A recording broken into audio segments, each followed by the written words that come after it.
आज संविधान के भाग 3 के अंतर्गत मूलाधिकारों का अध्ययन किया जाएगा और इन मूलाधिकारों के अध्ययन न केवल प्रतियोगी छात्रों के लिए अध्ययन उपयोगी है बल्कि हर आम और ख़ास व्यक्ति के लिए भी यह बहुत ज़रूरी है कि वो समझें कि संविधान द्वारा उन्हें कौन कौन से अधिकार प्रदत्त किए गए हैं और यदि वो समझ पाते हैं तो बहुत हद तक वो जो है पुलिस के उत्पीड़न से बच सकते हैं या जो है उन्हें वकील बेवकूफ़ नहीं बना सकता। तो इन अधिकारों को जानना हर आम व्यक्ति के लिए आवश्यक है। आज की विषय वस्तु प्रतियोगी छात्रों के लिए भी बहुत उपयोगी है और आप जानते हैं कि इस प्रतियोगिता के दौर में जब जो है पद 100 के होते हैं, 100 पदों की संख्या होती है तो लाखों उम्मीदवार होते हैं। तो ऐसे में कंपटीशन की तैयारी में संघर्ष बहुत बड़ा है। प्रतियोगी छात्रों के उत्साहवर्धन के लिए निदा फाजली की ये 4 पंक्तियां हैं कि सफ़र में धूप तो होगी, जो चल सको तो चलो, सभी हैं भीड़ में, तुम भी निकल सको तो चलो, यहाँ कोई किसी को रास्ता नहीं देता, मुझे गिरा के अगर तुम संभल सको तो चलो। तो साथियों, आज की विषय वस्तु पर जो चर्चा प्रारंभ होने जा रही है, मूलाधिकार। पहली बात तो मूलाधिकार है क्या, आशय को समझना बहुत ज़रूरी है। जैसा कि फंडामेंटल राइट्स यानी मूल शब्द जो जोड़ा गया है वही इन अधिकारों को विशिष्ट बनाता है। ऐसे अधिकार जिनके अभाव में किसी व्यक्ति के सर्वांगीण विकास की कल्पना न की जाए, यानी ऐसे अधिकार जिनके अभाव में किसी व्यक्ति का ऑलराउंड डेवलपमेंट संभव न हो, ऐसे अधिकारों को मूलाधिकार कहा जाता है। या ये कह लें कि किसी व्यक्ति के सामाजिक, आर्थिक, राजनीतिक और सांस्कृतिक विकास के लिए जिन अधिकारों की आवश्यकता होती है वही मूलाधिकार है। और यही कारण है कि चाहे आप फ्रेंच कॉन्स्टिट्यूशन में देखें या अमेरिकी संविधान में देखें, इन्हें प्राकृतिक और अप्रतिदेय कहा गया है। यानी कहने का तात्पर्य ये है कि जिस प्रकार हमें सांस लेने का अधिकार है, सांस के बिना जीवन संभव नहीं है, जिस प्रकार हम भोजन पानी के बिना जीवन संभव नहीं है, उसी प्रकार किसी व्यक्ति के सर्वांगीण विकास की परिकल्पना नहीं की जा सकती यदि ये मूलाधिकार न दिए जाए। मूलाधिकारों के इतिहास पर यदि चर्चा की जाए तो सर्वप्रथम मूलाधिकारों की जो व्यवस्था हुई है वो इंग्लैंड से मानी जाती है। इंग्लैंड में एक मैग्ना कार्टा एक्ट 1215 में आया था और उस मैग्ना कार्टा एक्ट में जब जो है किंग जॉन द्वितीय ने हस्ताक्षर करके ब्रिटिश नागरिकों की कुछ मूलभूत स्वतंत्रताओं की बहाली कर दी थी, तो वहीं से ये मूलाधिकारों का इतिहास प्रारंभ हो जाता है। ब्रिटिश जनता आंदोलनरत थी और वो मांग कर रही थी कि उसे उसके विकास के लिए कुछ मूलभूत स्वतंत्रताएं दी जाए और अंततः ये मैग्ना कार्टा एक्ट पर जब 1215 में किंग जॉन द्वितीय ने हस्ताक्षर कर दिए तो ब्रिटिश नागरिकों को कुछ मूलभूत स्वतंत्रताएं मिली। इसके पश्चात जो है एक बिल ऑफ राइट्स और हैबियस कॉर्पस एक्ट है, जिससे भी अन्य अधिकार जो है वो ब्रिटिश नागरिकों को उपलब्ध कराए गए। एक यहाँ पर फ्रेंच क्रांति हुई थी। जीन जैकस रूसो के विचारों से प्रेरित होकर के फ्रांसीसी जनता ने लुईस 16वें के अत्याचारों के विरुद्ध आंदोलन चलाया था। अंततः बेस्टिल जेल को तोड़ दिया गया था और उसमें भी जो है वहाँ के स्वतंत्रता, समानता और बंधुत्व जैसे मांगों को इस क्रांति के दौरान रखा गया था। तो 1789 में जो फ्रेंच रेवोल्यूशन है उसने भी इन मूलाधिकारों की वकालत की, किंतु लिखित रूप में संविधान के अंतर्गत नागरिकों को मूलाधिकार देने का श्रेय वो संयुक्त राज्य अमेरिका को जाता है। संयुक्त राज्य अमेरिका के संविधान में इन मूलाधिकारों की व्यवस्था यद्यपि मूल संविधान में नहीं थी, जब जो है ये संविधान लागू हुआ है तब उसमें नहीं था। बाद में 10वें संविधान संशोधन 1791 द्वारा 10वें संविधान संशोधन 1791 द्वारा अमेरिकी नागरिकों को संविधान के अंतर्गत लिखित रूप से सर्वप्रथम मूलाधिकार प्रदान किए गए। भारत में एक बार देख लें कि भारत में मूलाधिकारों का इतिहास क्या है। आप सभी जानते हैं कि भारतीय जनता ब्रिटिश दासत्व के अधीन थी और दास जनता के कोई मूलाधिकार होते नहीं।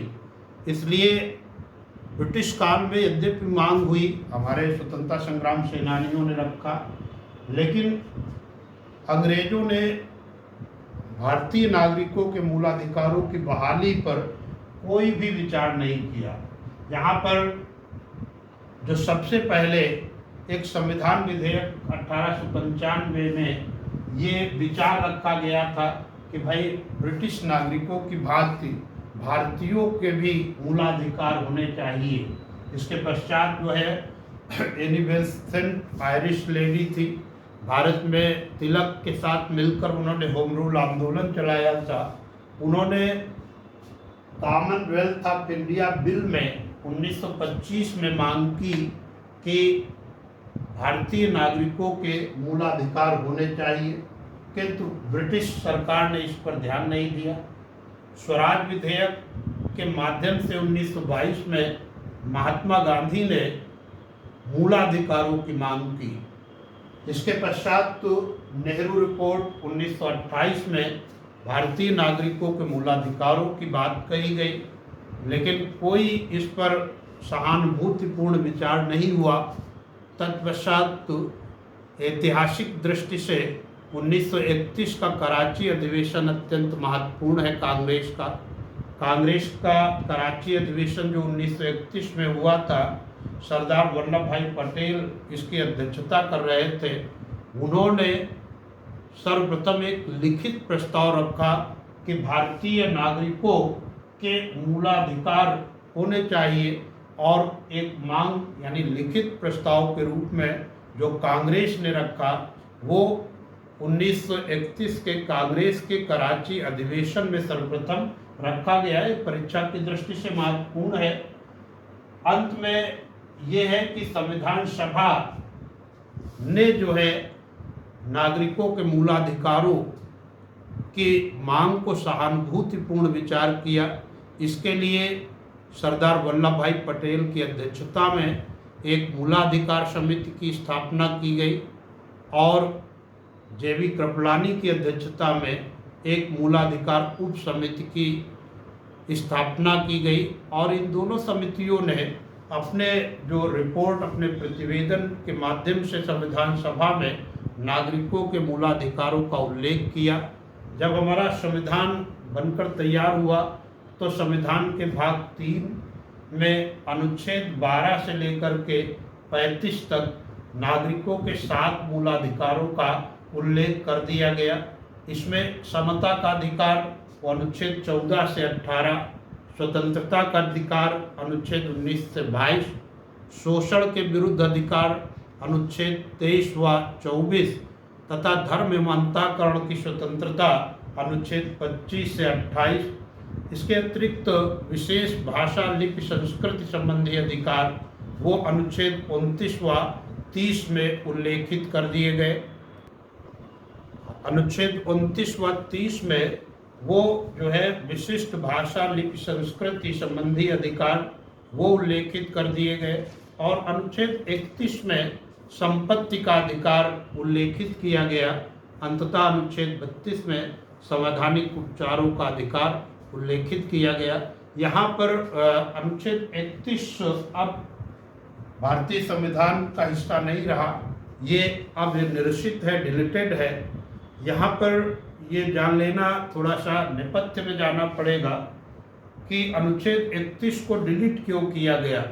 संपत्ति को संविधान निर्माताओं ने संपत्ति के मूलाधिकार को पवित्र अधिकार माना था, किंतु जब जो है भारत में जमींदारी उन्मूलन के तहत अभियान चल रहा था और लैंड सीलिंग एक्ट पारित करके जो जमींदारों के पास अतिरिक्त भूमि थी उसे भूमिहीनों के लिए व्यवस्था की जा रही थी, तो अनुच्छेद 31 ही सबसे ज़्यादा आड़े आ रहा था, क्योंकि इसमें संपत्ति का अधिकार था। उसी को लेकर के चाहे वो गोलकनाथ बनाम पंजाब राज्य 1967 का वाद हो या केशवानंद भारती बनाम केरल राज्य 1973 का वाद हो, ये सब वाद उस पर जाने लगे।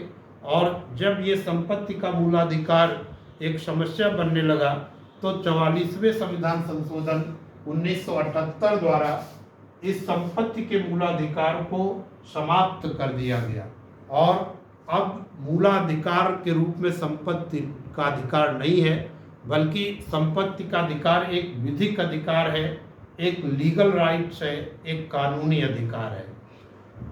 विधिक अधिकार और कानूनी अधिकार के रूप में जो संपत्ति का अधिकार है वो अनुच्छेद 300A जोड़ा गया और उसमें संपत्ति के अधिकार को लीगल राइट्स के रूप में भारतीय संविधान में स्थान दिया गया। यहाँ पर एक अंतर समझ लें कि मूलाधिकार जो होते हैं वो संविधान द्वारा प्रदत्त हैं, किंतु जो विधिक अधिकार होते हैं, कानूनी अधिकार होते हैं, वो संसद द्वारा तय किए जाते हैं। यानी संसद जो तय करेगा कि कितने मात्रा से अधिक कोई भूमि रख सकता है, कितने से अधिक संपत्ति रख सकता है, तो वो जो है लीगल राइट्स है जो संसद कानून द्वारा तय करेगा, जबकि मूलाधिकार संविधान द्वारा ही तय है। तो ये अब 6 अधिकार हो गए, किंतु एक पुनः आपको बता दूं कि जब अनुच्छेद 21 जो हमारा है जीवन का अधिकार है, जिसमें राइट टू लाइफ, जीवन के अधिकार को बड़ा पवित्र अधिकार माना है हमारे संविधान निर्माताओं ने।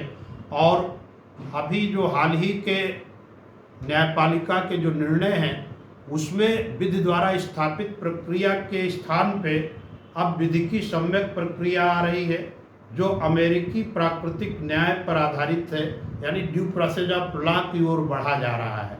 तो यहाँ पर जो है अनेक वादों में सुप्रीम कोर्ट ने जो व्याख्या दी कि अनुच्छेद 21 में जो जीवन का अधिकार है वो पशुवत जीवन से न होकर के अधिकार न होकर के, बल्कि वो मानव गरिमा से युक्त जीवन यानी लाइफ विद ह्यूमन डिग्निटी के साथ होना चाहिए, यानी जो है जो मानवीय गरिमा से युक्त।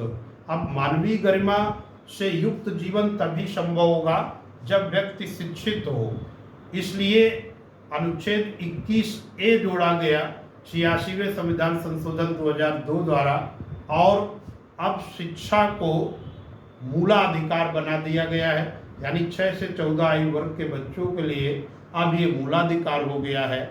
और इसी को लागू करने के लिए अंततः निःशुल्क एवं अनिवार्य शिक्षा अधिकार अधिनियम 2009 संसद ने पारित किया और जिसे 1 अप्रैल 2010 में लागू कर दिया गया। तो अब जो है शिक्षा का मूलाधिकार पुनः हो गया है। तो इस प्रकार आप कह सकते हैं कि पुनः 7 मूलाधिकार हो गए हैं। यहाँ पर मैं आज जो चर्चा करूँगा विशेष रूप से वो समता के अधिकार पर, अनुच्छेद 14 से 18 के बीच समता का अधिकार, राइट टू इक्वलिटी, सभी नागरिकों को ये हासिल है भारत भूमि पर और ये जो है इसे समझना भी जरूरी है।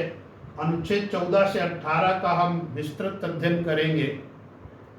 अनुच्छेद 14 कहता है कि प्रत्येक व्यक्ति को विधि के समक्ष समता और विधि का समान संरक्षण प्राप्त होगा। यानी ये जो है विधि के समक्ष समता जो शब्दावली है वो ब्रिटिश संविधान से ली गई है, जबकि विधि का समान संरक्षण यानी इक्वल प्रोटेक्शन ऑफ लॉज ये शब्दावली अमेरिकी संविधान से ली गई है। तो ये थोड़ा सा आप लोग ध्यान देंगे, ये ब्रिटेन से है और ये यूएसए से है। इससे जो है इक्वलिटी बिफोर लॉ वो ब्रिटिश कॉन्स्टिट्यूशन से है, जबकि विधि का समान संरक्षण वो अमेरिकी संविधान से लिया गया है। कहने तात्पर्य सभी कानून के समक्ष समान होंगे, यानी एक जो है प्यून से लेकर के प्राइम मिनिस्टर तक, या ये कह ले कि एक संतरी से लेकर के प्रधानमंत्री तक अपने गैर कानूनी कार्यों के लिए उस हद तक जिम्मेदार हैं जिस हद तक कि कोई आम व्यक्ति, आम नागरिक। ये व्यवस्था है भारतीय संविधान के अंतर्गत। अर्थात तो यहाँ पर जो है रूल ऑफ लॉ की व्यवस्था होती है, यानी विधि के शासन, कानून के शासन की व्यवस्था होती है। आप सभी जानते हैं कि भारत में विधि के शासन को बड़ा सर्वोच्च दर्जा दिया गया है, उच्च दर्जा दिया गया है। और जहाँ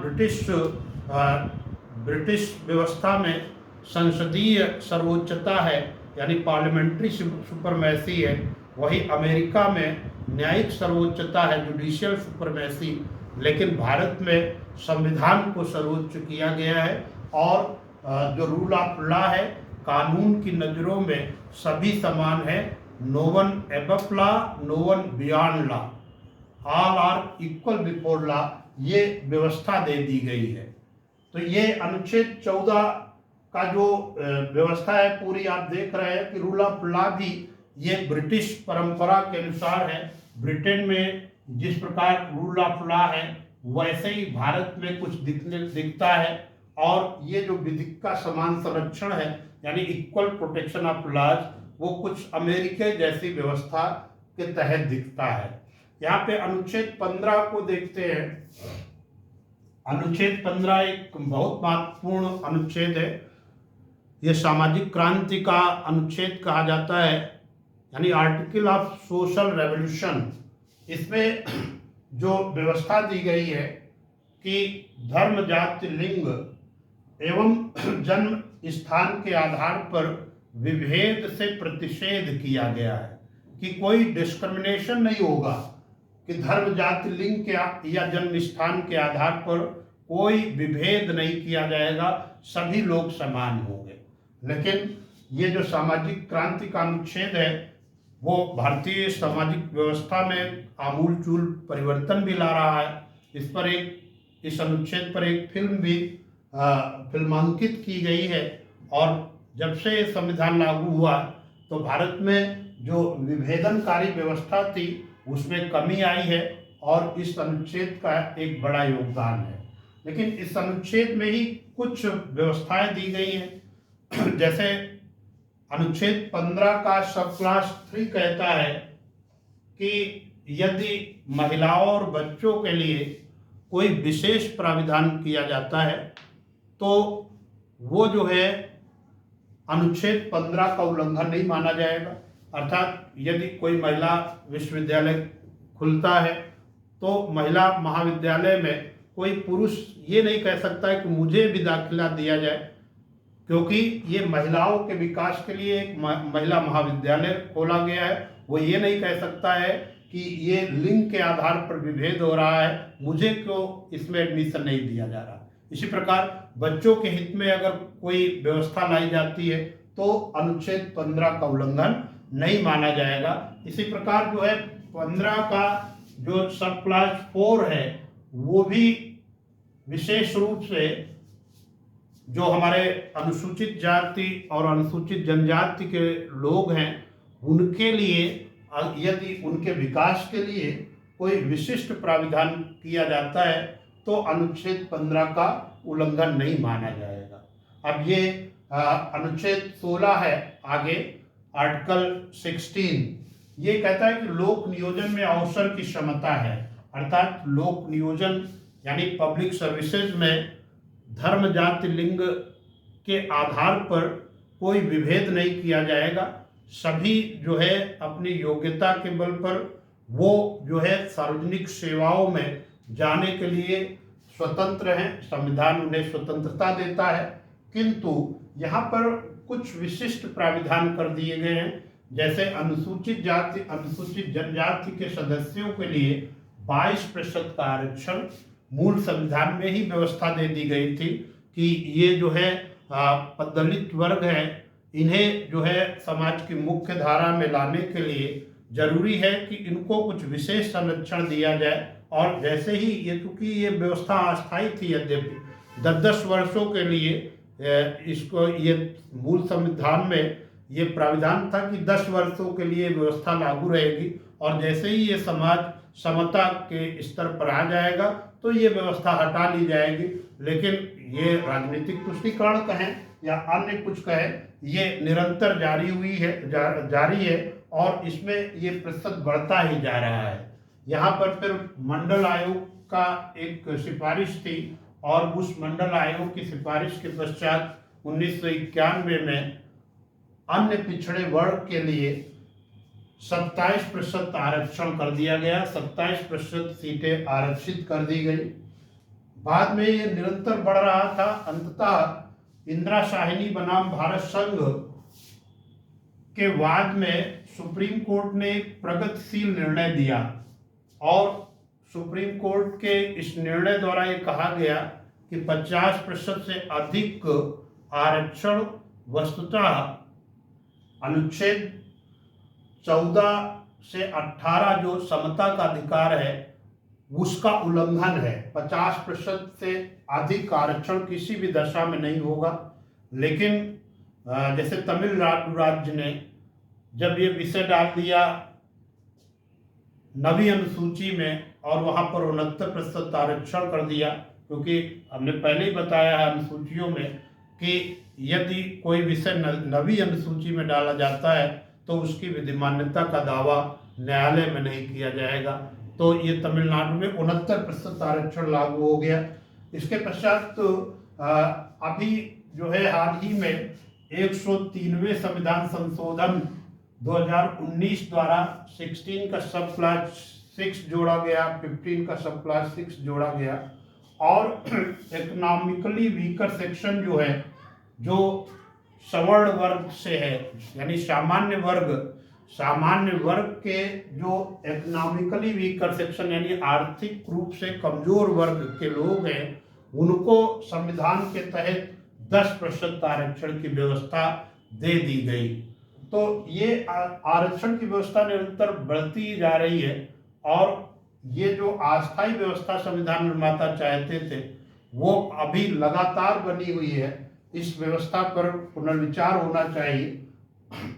अगला आर्टिकल हमारा 17 है, अनुच्छेद 17 अस्पृश्यता का व्यवहार, जो प्रत्येक दशा में निषिद्ध करता है कि छुआछूत या अस्पृश्यता भारतीय समाज का कलंक है।